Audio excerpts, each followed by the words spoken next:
Warren Buffett, the CEO of Berkshire Hathaway, is without a doubt one of the most influential investors of our time, with an incredible investing track record. Since he took over Berkshire Hathaway in 1965, over 68 years ago, he's produced a yearly average return of 19.8%, compared to the S&P 500 average of 9.9%.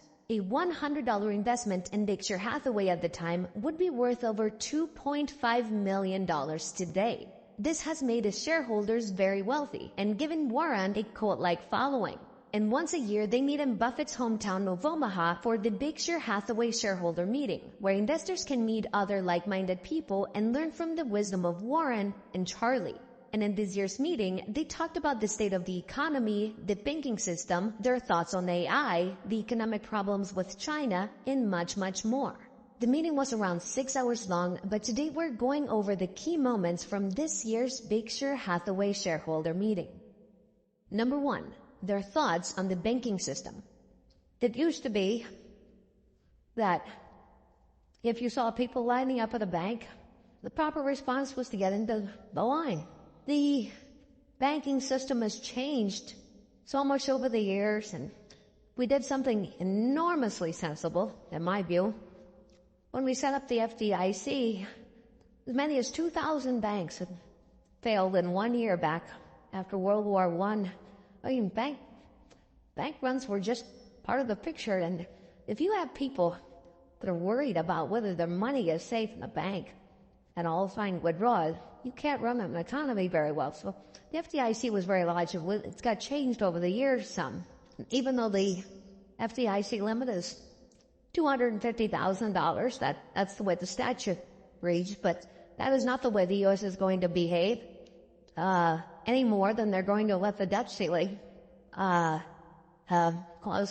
the world to go into turmoil. And I can't imagine anybody in the administration and the Congress and the Federal Reserve, whatever it may have been, FDIC, I can't imagine anybody saying, I'd like to be the one on television tomorrow and explain to the American public why we're keeping only $250,000 insured, and we'll start around every bank in the country and disrupt the world financial system.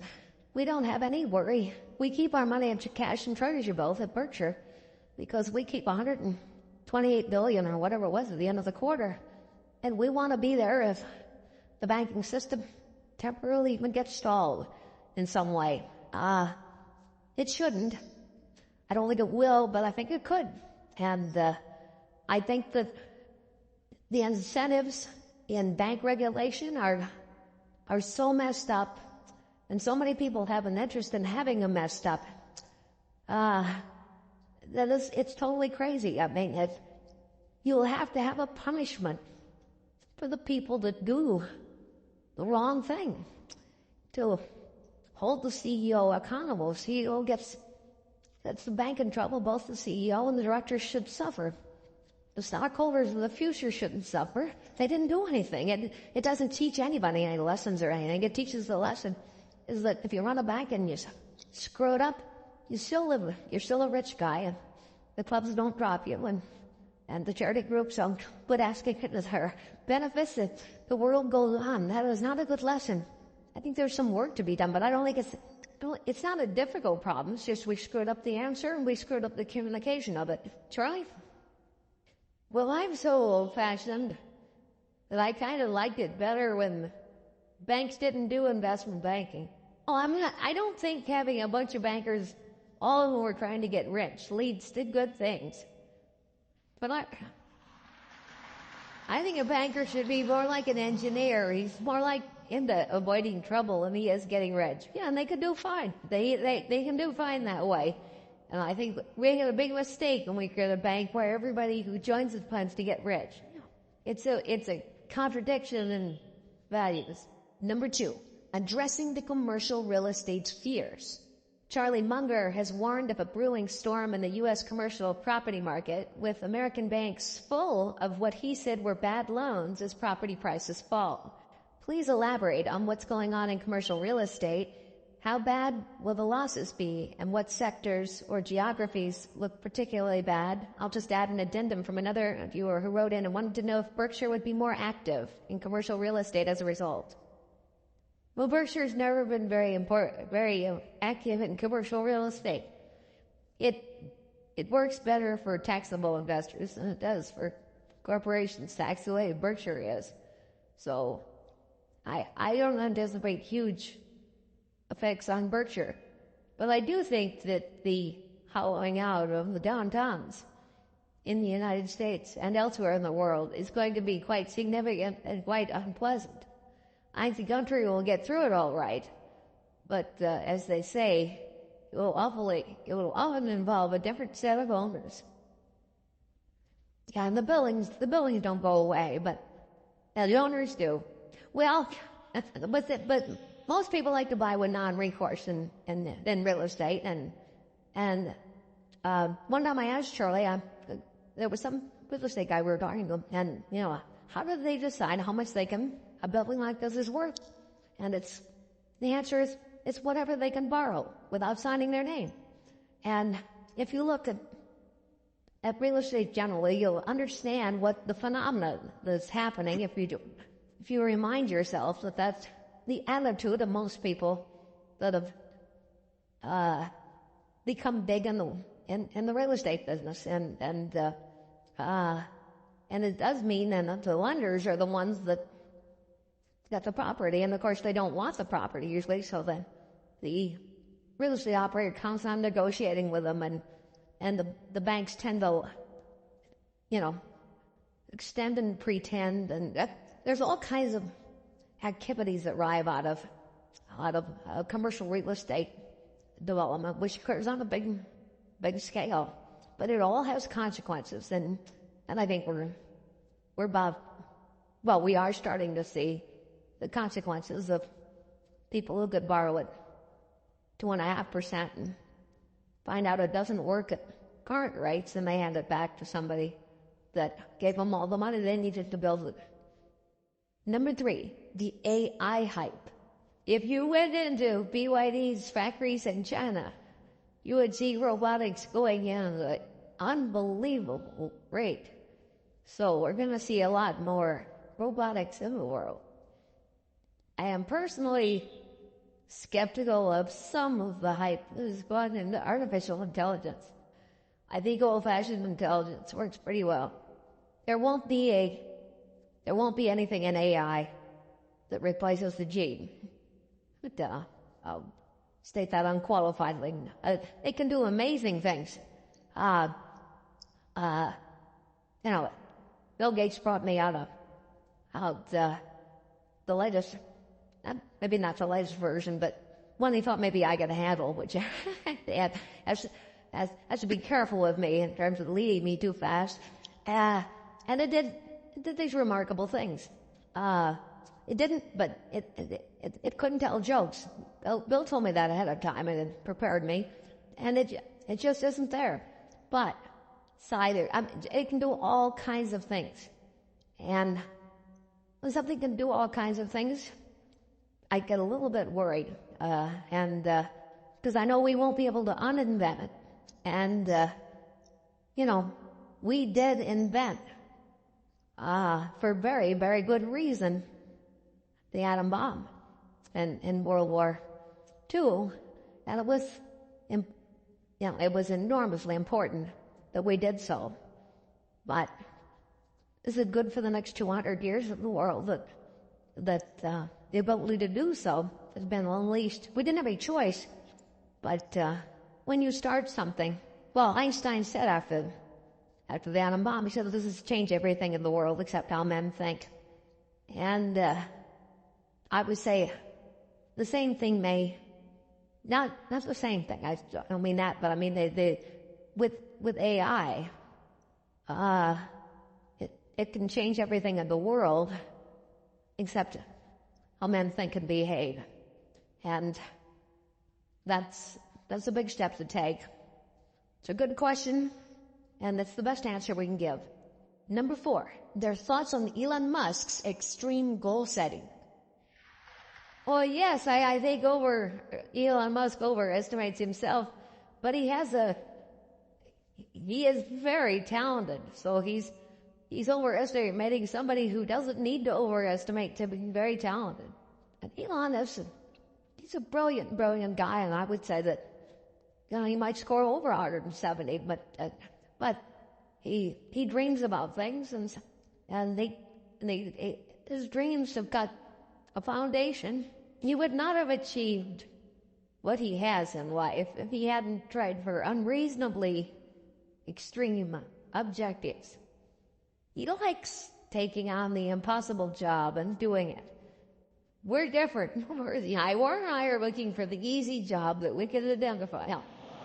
Yeah. If we can do it playing tic-tac-toe, we'll do it, I mean, we have a wholly different way of going it the whole way. But we don't want to compete with Elon in a lot of things. I mean, and we don't want that much failure. Yeah, and it takes over your life, and I mean, in a way that it just doesn't fit us. But there are going to be, there have been important things done by Elon already, and it requires, fanaticism isn't the word. Yeah, it is the word. No, okay. Well, it isn't quite the word, but it's a dedication to solving the impossible, and every now and then they'll do it, but it would be torturous to Mayor Charlie, and I like the way I'm living, and I wouldn't enjoy being in his, but he wouldn't enjoy being in my shoes either. No. Number 5, their thoughts on the dollar as a reserve currency. It's very interesting. I mean, we are the reserve currency. I see no option for any other currency to be the reserve currency. And I think that nobody understands the situation better than Jay Powell. But he's not in control of fiscal policy, and every now and then he drops a few hints. And there was no question that when the pandemic broke out, I mean, it was a semi-war-like situation, but nobody knows how far you can go with a paper currency before it gets out of control. And particularly if you're the world's reserve currency. Nobody knows the answer to that. And you don't want to try and pick out the point at where it does become a problem, because then it's all over. I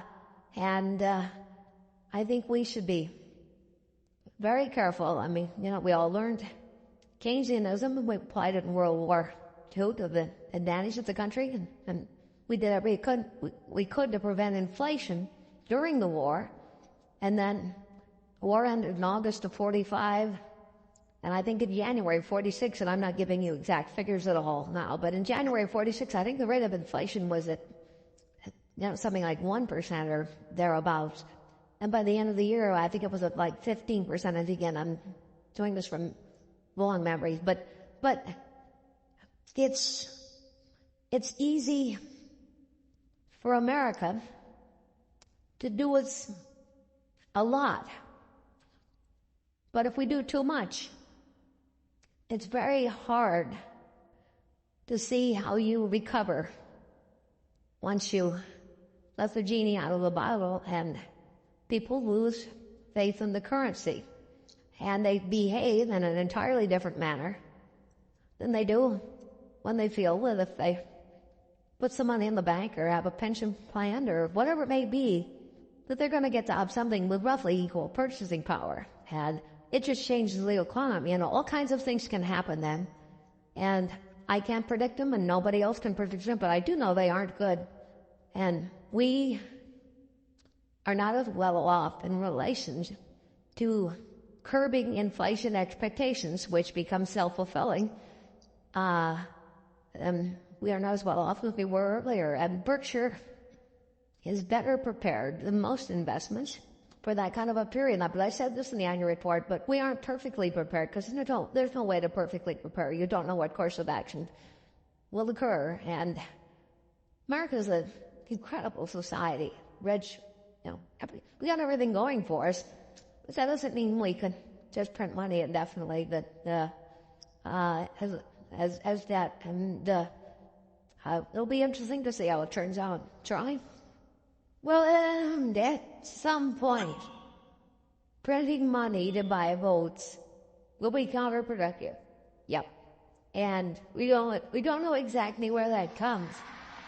And if something is going to be dangerous and unproductive, you ought to keep it a fair distance away. Now, if you have a culture that is exceptionally strong, like Japan, they have done some strange things there. But they couldn't have been the reserve currency. No, of course not. But Japan bought back most of the national debt and a lot of the common stocks, and just the Federal Reserve owns practically everything in Japan, and the country's working. It's had 30 years of economic stasis, but it's not going to hell. I really admire Japan, but I don't think we should try and imitate it.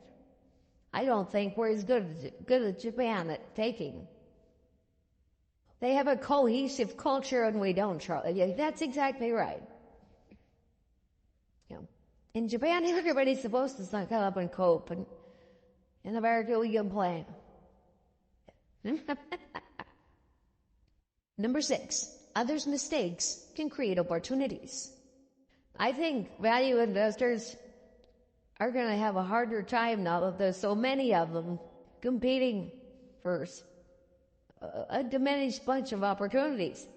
So my advice to value investors is to get used to making less. Charlie has been telling me the same thing the whole time we've known each other. I mean, we get along wonderfully because we are making less. Yeah, well, but that mostly, I think, is because it was larger. We were younger.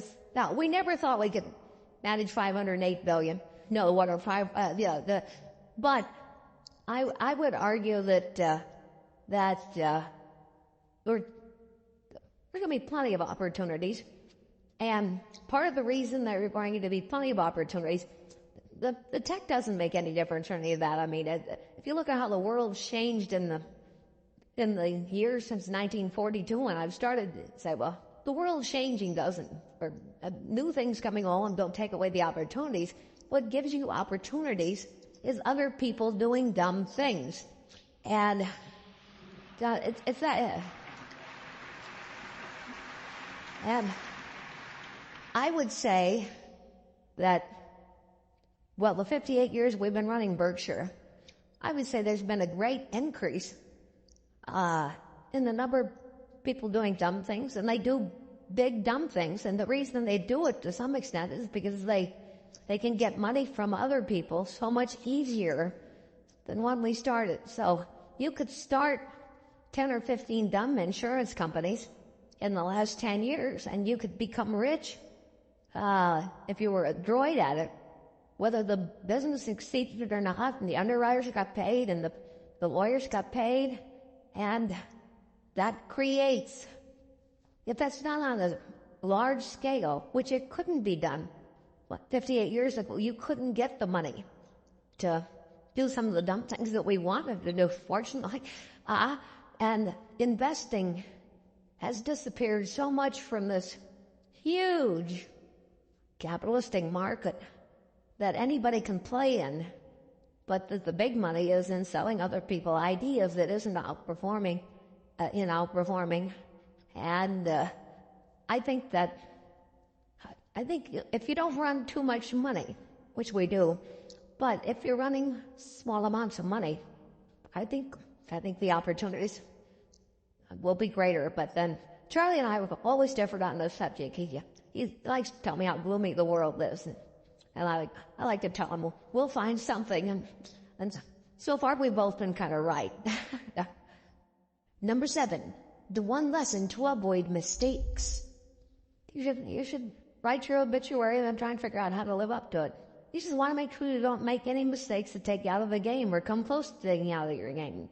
You should never have a night when you're worried about investing. I mean, assuming you have any money to invest at all, you should spend a little bit less than you earn, and you can spend a little bit more than you earn, and then you've got debt, and the chances are you'll never get out of debt. We'll make an exception in terms of a mortgage on your house, but credit card debt, we're in the credit card business big time, and we'll stay in the credit card business, but why get behind the game? And if you're effectively paying 12 or 14 or whatever percent you're paying on a credit card, you're saying, I'm going to earn more than 12 or 14% on money. And if you could do that, come to Berkshire Hathaway. So it's not that complicated. Tom Murphy, the first time I met him, said two things to me. He said, always tell someone to go to hell tomorrow. Well, that was great advice then. And think of what great advice it is when you can sit down at a computer and screw your life up forever by telling somebody to go to hell or something else in 30 seconds and you can't erase it. You don't need to vilify anybody to make your point on subjects of discussion, and then they give another general piece of advice. I've never known anybody that was basically kind that died without friends, and I've known plenty of people with money that died without friends. Well, it's so simple to spend less than you earn and invest shrewdly and avoid toxic people and toxic activities. Try and keep learning all your life, etc., etc. And do a lot of deferred gratification because you prefer life that way. And if you do all those things, you are almost certain to succeed. And if you don't, you're going to need a lot of luck. And you don't want to need a lot of luck. You want to go into a game where you're very likely to win without having any unusual luck. I'd add one more thought, too. You need to know how people can manipulate other people, and you need to resist the temptation to do it yourself. Oh, yes, the toxic people who are trying to fool you or lie to you, who aren't reliable in meeting their commitments. The great lesson of life is get them the hell out of your life. Yep. And do it fast. Do it fast. Number 8, the best defense in a recession. Your best defense is your own earning power. If you're the best doctor in town, if you're the best lawyer in town, if you're the best teacher in town, or even if you're the 10th best or 10th, you can make a good living. I mean, the economy is productive, and you will succeed with your talents, but you won't succeed by hoarding dollars. You'll just succeed by the fact that your value to the community, which is a rich community overall, is sustained. And so the best investment is always in yourself. That's the answer I would give you. Number 9, Buffett's thoughts on corporate tax.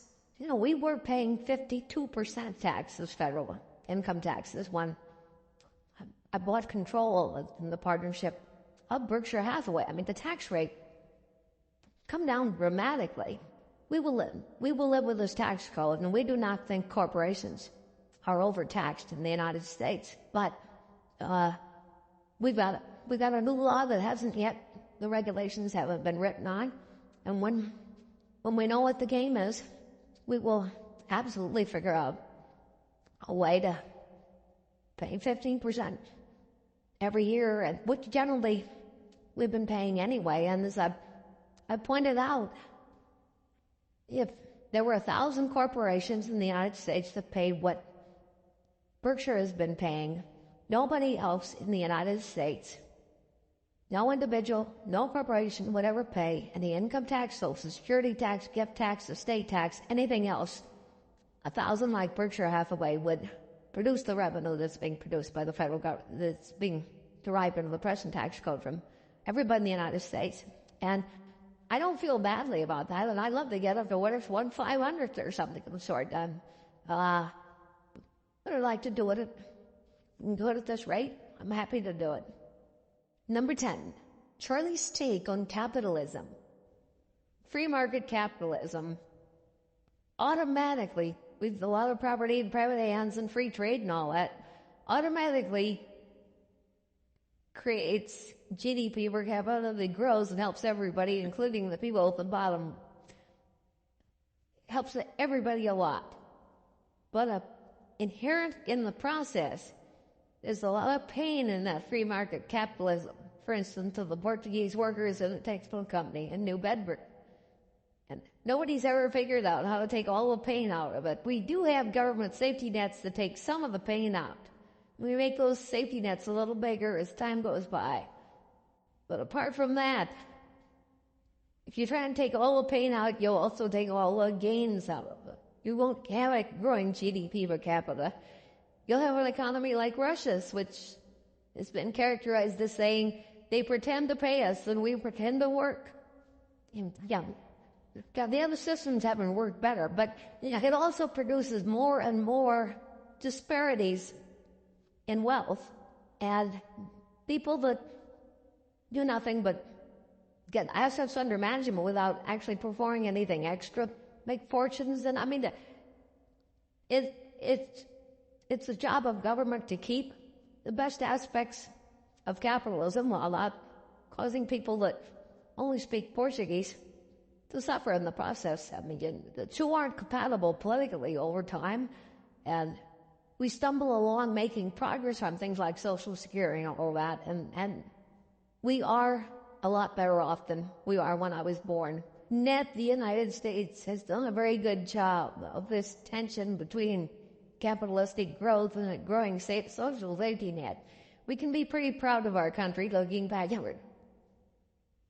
That may be why we have 25% of the world's GDP, starting with 0.5% of the population in a few centuries. I mean, it's a miracle. It wasn't because we were smarter.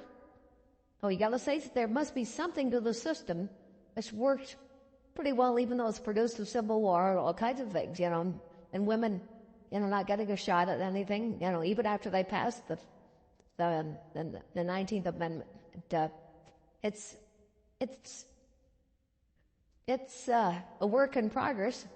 I think actually there's been progress, but it's mankind's nature to see the things wrong with it. If you reverse, it's man's nature to take the progress as a right, not something to be earned or strived for, but something that should automatically just flow in over the transom. And that attitude is poison. And there you have it. Those are some of the key moments from the 2023 Berkshire Hathaway shareholder meeting. In the comments below, let me know your thoughts on this year's meeting and if you want me to dive deeper on any of these points in the future. As always, guys, make sure to subscribe if you haven't already, and I will see you in the next video.